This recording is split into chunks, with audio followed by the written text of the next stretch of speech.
Part 1 of 11. The story depicts Edward VI as a weak and ultimately doomed son of Henry VII.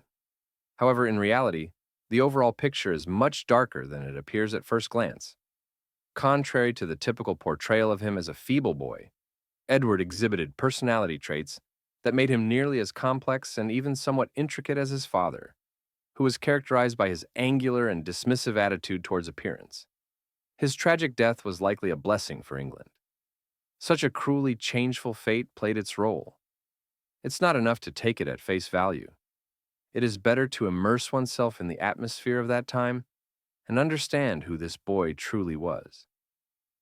The birth of Edward VI probably became the most vivid and exciting event in Henry VII's life. For many years, his heart was filled with hope for an heir, as he had to wait nearly 28 years, endure the loss of 2 daughters and 3 marriages, before finally hearing the long-awaited news. The happiness of the people was immense. The air seemed to fill with tremor and anticipation. Some chroniclers describe the newborn Edward as the most handsome boy they had ever seen, and this description did not seem exaggerated. However, happiness was short-lived. The peaceful mood was shattered in an instant. Soon tragedy cast a shadow over the joyful celebration. The canonical joy was overshadowed by bitter events, and just days after the birth, it became clear that the health of the royal mother, Jane Seymour, despite mentions of her contributions, had suddenly deteriorated. She could not participate in festivities, and soon signs of a serious illness became apparent. Jane struggled for her life for just over a week, but unfortunately, the disease prevailed. Shortly thereafter, she passed away, leaving little Edward an orphan, deprived of maternal support. The boy was in desperate need of maternal care and guidance, for such support could have helped him move through life firmly and confidently. As for the father, the situation was more complicated. Although Henry VII was incredibly happy to finally have a son, this did not mean he intended to get involved in his care. Henry had basically kept his children, especially the boy, away from his attention from the moment he was born. Apart from one brief visit when Edward was only a year old, the king scarcely saw his son.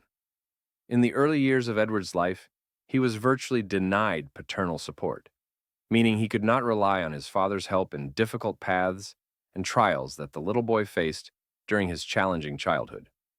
Many historians claim that Edward was healthy and lively, but this was perhaps more likely an attempt by those around him to rid themselves of Henry VII's anger, which could be provoked if he learned about his son's poor health or illnesses.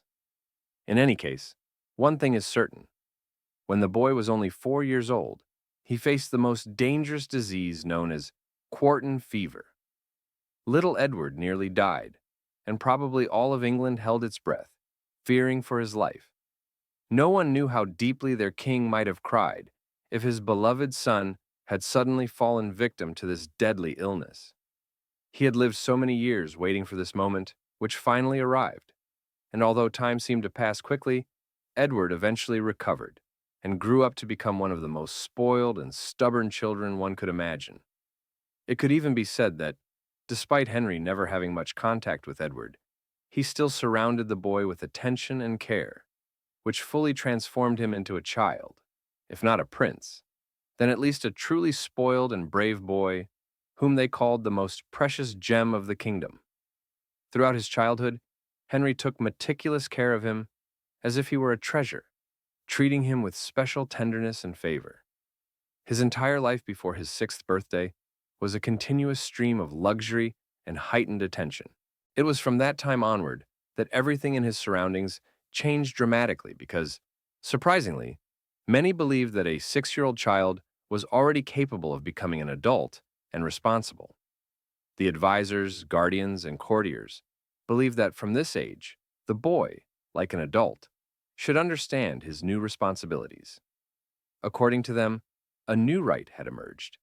Edward was given the opportunity to live with his stepfather Henry, and their relationship immediately began to take an unusual and sometimes strange turn.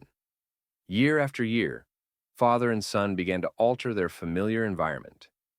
They completely renovated the young prince's room to resemble the one belonging to Henry. The wall colors, furniture, and even interior details were carefully chosen to mirror the king's chamber. Henry also decided to completely replace his son's wardrobe with scaled-down versions of his own clothes. He hoped that by having identical surroundings and matching attire, Edward would inevitably learn to adopt his character, traits, and behavior. Unfortunately, everything turned out just as he expected. The boy, of course, adopted traits from his stepfather, and soon his personality became as complex and convoluted as Henry's. Henry carefully supervised his son's education, making his studies not only strict, but also extraordinarily lavish. Edward's textbooks were decorated with gold embossing and embedded with precious stones, sapphires, rubies, and diamonds. During lunch breaks, he consumed meals served on jewelry-adorned dishes, and his napkins were embroidered with pure gold and silver thread.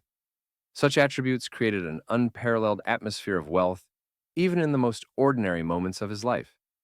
At the same time, Edward's hobbies also showed a pronounced difference from those of regular children. Part 3 of 11.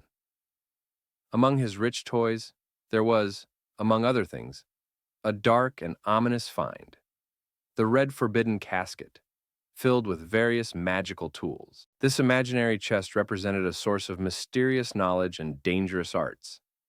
Edward, together with his older sister, the future Queen Elizabeth I, was both constantly engrossed in magic and astrology, demonstrating a special fascination and passion for these mysterious sciences. However, his cooperation with his sister in spellcasting was only one side of his interests. A more desperate and darker hobby was associated with his second sister, sadly infamous and bloodthirsty Mary. In these pursuits, Edward found a particular passion that sometimes exceeded his interest in discipline and study. Within destructive games and secret activities, he devoted considerable time to dark arts, finding in them his dangerous passion and a fearsome legend, propagated by his unpredictable and cruel fate. As a child, Edward adored his older sister Mary, and once, when he was only 9 years old, he sincerely wrote to her, "I love you more than anything in the world." It was clear that Mary was significantly older than him. She was over 20, and during that time, he had lost his mother and was fatherless, so she had become almost the only parental figure in his life. Thanks to Mary, despite the circumstances, Edward had someone he could turn to for support and advice. However, like his father, who could be considered an unpredictable man because his mood changed rapidly, Edward was also prone to mood swings. His mood was quickly changing, and soon a genuine hostility arose between Edward and Mary, who at that time had earned the winged nickname Bloody Mary, and their relationship turned into sharp conflict. If we speak of Edward's qualities, it is worth noting that he was the only person in the world who had the ability to influence Henry III, making him seem a more worthy man. At that time, Henry had long been estranged from his daughters, rejected them, and had even divorced and executed their mothers twice. The fact that he had a son, Edward, somewhat softened the king's heart. In 1443, Henry III invited all three of his children, Edward, Mary, and Elizabeth, to spend Christmas together. For most families, such an event would seem quite ordinary, but for courtiers, it was entirely uncharacteristic, since such moments when the king gathered all his heirs at one table were extremely rare. This pleasant Christmas dinner became one of the brightest episodes in Henry III's life, because at that moment he had everything he desired. He had a son, whom he considered his greatest treasure, and his allies and diplomatic intentions seemed to embody good fortune. Furthermore, during the same period, thanks to Edward, one of King Henry's most important tasks was resolved. He arranged for a marriage between young, only 7 months old, Edward and Mary, the Queen of Scotland, who was then on the throne. This diplomatic move gave Henry the chance to finally achieve the annexation of Scotland to England after centuries of conflict and battles. The irony lies in the fact that at the height of these events, when both the king, his son, his sister Mary, and Elizabeth were enjoying this rare and joyful Christmas dinner, the Scots broke the agreement and refused to uphold the marriage contract. Henry did not take this refusal calmly. His anger consumed him entirely, and he fell into a rage. Soon, he sent his uncle, Edward Seymour, tasking him with punishing the Scots for their disobedience. Henry's instructions were terrible. He ordered to burn and destroy the city of Edinburgh, to wipe it out completely, leaving in history an eternal memory of God's wrath and vengeance for betrayal and perjury. Edward Seymour lived up to the trust placed in him and launched a brutal campaign in Scotland with overt cruelty. Under Henry's directives, Edward carried out a devastating and unprecedentedly ruthless raid. Henry did not stop there. He created his own religion to legitimize divorce and resolve his personal issues. He convincingly instilled a new faith in his son, which was meant to be the foundation of his future power and strengthening his personal position, while also reinforcing his rights and eliminating potential obstacles. At 12 years old, Edward carried the label of a true fanatic of religion. He even wrote treatises, confidently asserting that the Pope was truly the son of the devil and Antichrist, as well as a repulsive, tyrannical ruler. His attitude toward church authority left no doubt. Regardless of how others perceived his ideas, the fact remained, after Henry VIII's death in 1547, the younger son of that king, 9-year-old Edward, ascended the throne. Following Henry's rule, which was filled with numerous turbulent events, many hoped that the country could finally breathe more freely and that peace would take hold. However, these hopes proved false. The reign of Edward, born under their guidance, turned out to be no less stormy and chaotic than that of his father. Unfortunately, promising prospects were short-lived, as the young king's reign ended very early, and he did not have time to cause much harm. Even as a boy, Edward already showed the firmness and severity inherited from his father. Let us recall how Henry, through his authority, formed a new church denomination, the Anglican Church, that was fully under state control. The time when Edward became king had passed, bringing with it childhood hopes for a quiet life. He grew into a faithful fanatic, entirely devoted to his religion. Edward primarily focused on rewriting England's laws so that Catholics would be subjected to harsh persecutions and oppression. However, his own will alone was not sufficient to carry out his intentions. He relied on advisors who effectively governed the country in his place. These advisors proved to be as greedy and heartless as his father, and their own intentions alone were not enough. Among them, one person stood out in particular, Edward's uncle, Edward Seymour. This man was the same who had once been sent by Henry VII to the north to subdue the Scots. After his sister Jane married Henry, Seymour began deliberately seeking power. Now, with his nephew, the young king, on the throne, that power was within his reach. Without much hesitation, Edward Seymour quickly proved he was willing to do everything to strengthen his position. It was after Henry's death that he began actively bribing courtiers, treating them for money, thereby consolidating his influence. Soon, he was granted the title of Lord Protector of England. Hardly had the king passed away when Seymour took control of the country with an iron fist and immediately began ruling without mercy. Soon, one man stood in his way of ultimate power, his own brother, named Thomas. Unlike other advisors, this man did not become merely a middleman. He directly approached the king. Thomas began whispering to him that his brother, Edward, was trying to make the young king impoverished and defenseless. Their conversations involved veiled threats and intrigues, as Thomas actively sought to undermine his brother's authority. All this political struggle, behind-the-scenes schemes, and attempts to influence the young monarch were merely the tip of the iceberg in the turbulent war over the country's future among advisors and relatives. The mental image of Edward I and VI seems merely a piece of a much larger plan prepared by Thomas Seymour to seize power. This plan was so dark and cunning that its implementation could potentially change the course of history entirely. During the chaos following Henry VIII's death, Seymour devised a clever scheme that essentially involved marrying Princess Elizabeth and kidnapping the young King Edward I, with the aim of forcing him to abdicate in favor of his sister. Such a dramatic and risky step would pave the way for Thomas Seymour to attain absolute power, making him the de facto ruler of England. Despite the apparent appeal of this idea, its attempt at realization ended in a complete failure. On the night he decided to carry out his plan, everything went awry. The guards caught Seymour at the gates of the royal chamber, where he was trying to sneak in secretly and unnoticed.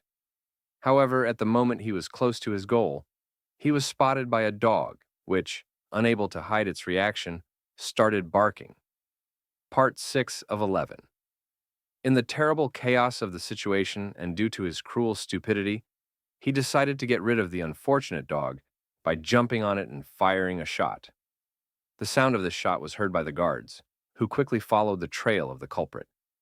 The guards immediately arrived at the scene of the tragedy, and as a result, Seymour was captured and soon taken to the Tower, a notorious prison for special cases where the most dangerous and influential criminals were held. By that time, Seymour's position had become hopeless, and he understood that his fate was essentially sealed. He believed that his brother might be able to save him, but he did not realize the full ruthless hardness of Edward Seymour's character, whose heart seemed as if turned to stone. Edward showed no slightest compassion when his brother was sentenced to execution for treason, and he immediately strengthened his power by refusing any weakness. Over the following years, the young king, under heavy and uncoordinated control, tried not to yield, mainly to hold on to the throne and distract himself from politics. He completely obeyed the advice of counselors and royal toys. Meanwhile, having been left without proper restrictions, Seymour rapidly increased his power, which led to the emergence of numerous enemies. His self-confidence and recklessness became more noticeable each year, and as a result, all calls for caution disappeared during his reign. In the 14th year of his reign, in 1549, through betrayal and vile accusations, his enemy and once ally, John Daddio, convinced the young king that Seymour was plotting to overthrow him and seize the throne. This turned out to be fatal, and the young ruler quickly decreed the execution of his longtime political accomplice. Thus, Seymour was accused of treason and immediately executed, and Daddio inherited the position of regent, taking control of the country. In this way, Edward Seymour left a striking mark on the history of young King Edward VI. Of course, his minority and lack of experience could have played a role, and he was unlikely to fully stop the bloody activities of his court favorite. Nevertheless, his reckless actions and numerous mistakes plunged England into actual chaos, remaining in memory as one of the most scandalous and destructive episodes of the era. When a new person named John Dully came to power, the situation began to improve slightly. However, it is immediately worth noting that talking about any complete rectification of the situation is still out of the question. Dully remained a cruel tyrant with absolute power, ruling the country like a puppet, mocking the true king. Nevertheless, he proved to be less reckless and less impulsive than the previous ruler, Sir Seymour, who repeatedly brought the country to crisis through his errors. Throughout this period, Dully even managed to find a bride for Prince Edward VI. The very idea of this union faced initial difficulties, as England and France were in a constant state of war during the Middle Ages. Near the end of Edward VI's reign, this conflict took on a new sharpness. When Dully assumed the position of Lord Protector, France launched a renewed offensive and defeated the English troops on the battlefield. It soon became clear that continuing the war would lead England to ruin, as war requires enormous financial resources, and the country had few remaining. Recognizing the full extent of the threat, Dully desperately sought a way out of the crisis, and his salvation came in the form of a marriage agreement. By that time, Edward VI had become a fully grown adolescent, and questions about his personal life and a future union that could ensure peace and stability had long arisen. France insisted on making peace, and John Dully was forced to sign one of the most humiliating peace treaties in English history. To do so, He had to give up not only his troops on French territory, but also the presence of English forces in Scotland. This step essentially marked the end of conflicts that had begun many years earlier when the Scottish women refused their marriage agreements with Edward VI and Mary, Queen of Scots. To solidify this peace, Dudley and the King of France agreed that Prince Edward should marry Princess Elizabeth of Waldeck. However, she herself might also have been a victim of misfortune, because if this union had been concluded, the fate of poor Elizabeth could have turned into a tragedy. Despite the apparent health of Prince Edward VI, the upcoming events cast a dark shadow. Soon, heavy clouds appeared on the horizon. Governing the young king was nearly impossible. He was surrounded by advisors, who too often fought for power among themselves instead of caring for the state. As a result, England sank into dark times, engulfed by chaos and disorder. And in the year 1552, the country was in a state of crisis. A strong ruler was needed to restore order and peace. However, Edward VI was no longer destined to be that ruler. Just before the situation reached a critical point, the young king contracted a severe illness, measles. This disease struck his insatiable and young body with lightning speed, and despite all the doctor's efforts, his condition worsened. It seemed that after he managed to recover, the crisis had passed and the disease had receded. Yet, the flu was only the beginning, and perhaps, unknowingly, Edward himself felt that time was inexorably moving toward its limit. His body had not fully recovered, and soon he faced a new trial. Much more serious suffering awaited him. Edward managed to recover from the measles, but the damage was significant. His immune system was exhausted to the limit, and any subsequent illness became a deadly threat to him, as he was no longer able to resist it. It all began in January of the year 1553, when the boy king started coughing frequently and obsessively. At first, his doctors believed it was just a common cold, but soon a fever appeared, and this was no longer just a mild symptom. The winter influenza quickly worsened, becoming more and more serious, and eventually the young monarch found himself on the brink of life and death. His suffering lasted for months. Every day, every minute, he endured unbearable pain as if invisible blades were tearing his body apart. Only by April did Edward's condition begin to gradually improve, and by May, it seemed as though he had recovered enough to appear before his close courtiers again. For several days, he appeared to have fully recovered. His numerous doctors assured those around him that the boy was on the mend, and everyone breathed a sigh of relief. But the joy was short-lived. In June, the cough suddenly returned with new force, and this time, it was much worse than before. His feverish, unyielding body once again neared exhaustion, and episodes of strong, prolonged coughing left him no rest. His health, which once seemed relatively stable, rapidly declined. His body became like an overripe fruit, swollen and covered with painful sores all over. Despite his physical weakness, Edward's mind remained sharp and clear. He understood that time was running out and planned to make the most of these last moments. His mind was filled with one single idea: how to keep his sisters from claiming the throne. He was firmly resolved that they would never be able to take his place. Edward had close and trusting relationships with his sisters, Mary and Elizabeth, and in childhood they shared a strong bond. However, as they grew older, this closeness began to fade. Most likely the reason was the religious differences between them. Mary, being a devout Catholic, could understandably cause his displeasure, especially considering Edward's Protestant beliefs, which he held with zealous passion. But what about the other sister, Elizabeth, who was, on the contrary, a deeply devout Protestant? Why did Edward suddenly start to hate her as intensely as he hated Mary? The question remained open, although the reason likely lay in his inner transformation and the disillusionment he was experiencing along his life's path. In those agonizing final days, filled with dying pain and suffering, Edward did everything he could to deprive his sisters of their right to the throne. to etch his will in his last testament. Before departing, he decreed that after his death, power would pass to his heirs, as he had already designated during his lifetime, that Mary and Elizabeth would occupy the first places in the line of succession, following his own throne. Edward had always been very close to his father, King Henry VII, and from childhood he was a diligent and loving son. However, over the years, and especially towards the end of his life, his views seemed to have changed.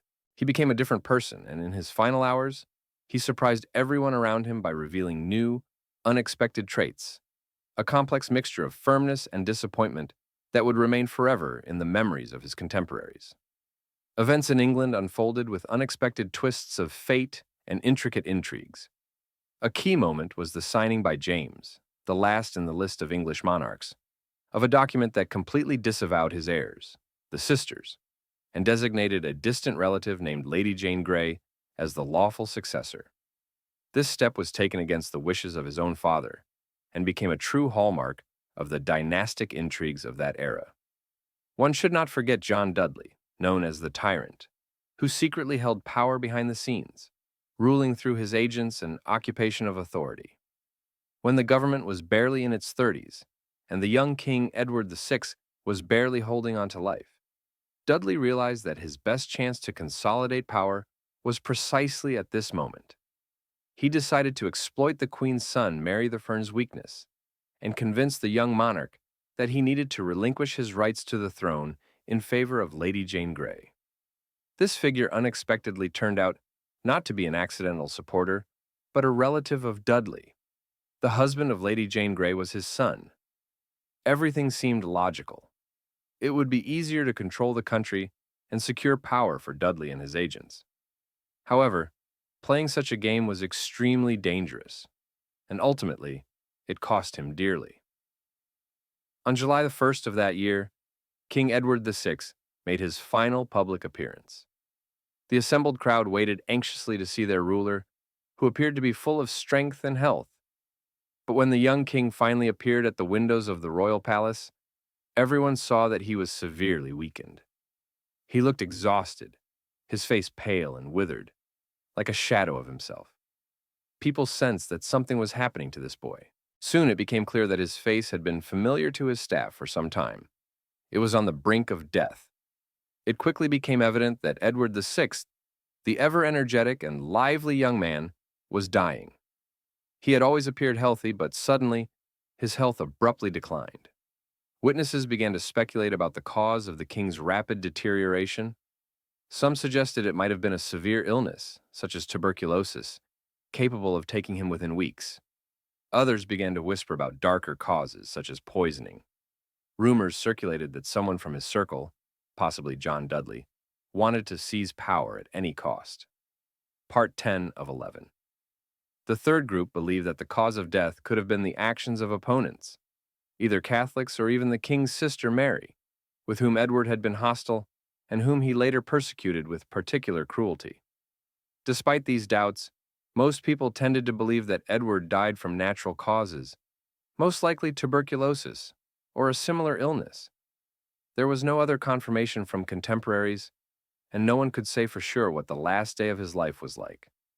What mattered was that the boy king had passed away, and officially Lady Jane Grey became the ruler of England.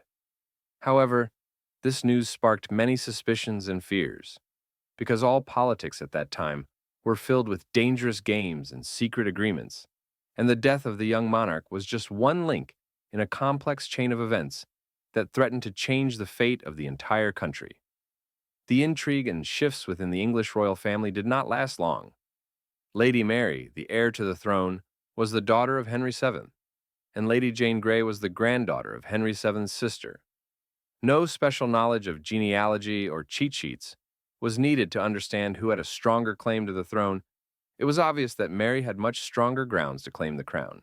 She quickly gathered thousands of supporters around her, gaining the support of the people, which helped her turn the situation in her favor. Mary boldly took the initiative from poor Lady Jane Grey, who had long become a victim of circumstances.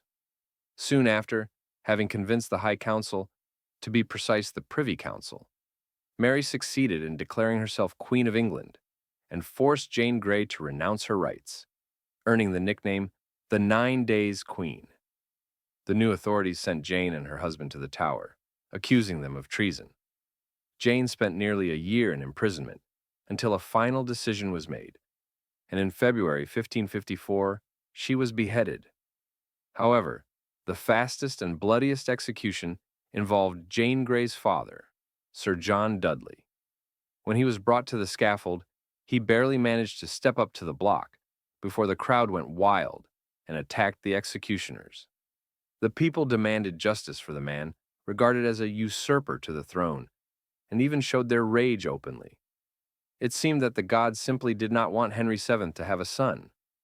Born into difficult circumstances, Queen Jane's daughter, Elizabeth, was born after a complicated and dangerous labor. During the critical moment, the doctors almost made a terrible choice, whether to save the baby or the mother.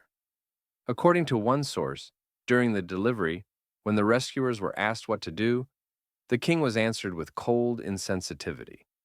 His words were simple and cruel. If we can't save both, let at least the child live.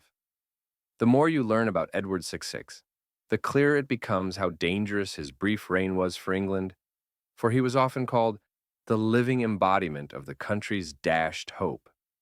There were still reminiscences of him sharing clothes with his father or playing with precious jewels at feasts, all of which only added to the image of him as a capricious adolescent. Edward was a stubborn and headstrong boy, but his character was also marked by impressive fiery temper. In most cases, privileged and spoiled children simply throw tantrums or cry when something doesn't suit them. However, with Edward, especially during his furious outbursts, the situation was much more serious. One contemporary described an incident where, in a fit of intense rage, the young king tore a live hawk to pieces with his own hands, demonstrating his hot-tempered and dangerous nature. Such a personality, filled with anger and unpredictability, made him truly alarming and to be approached with caution. Imagine now what acts a person with absolute power of a true king could surprise us with. Edward, unlike the tragic innocent figure sometimes portrayed by history, was not a flawless or innocent character. The truth was much darker than it appears at first glance. All this lends our story of that era a special depth and realism. Thank you for following our exploration of history. If you enjoy discovering the most fascinating and mysterious pages of the past, don't forget to show your interest, like our posts, and follow for updates. This will help us continue to reveal new, sometimes shocking facts to you. And remember, on our main page called Fact on 8th, you will find even more incredible historical information on a variety of topics, covering everything imaginable.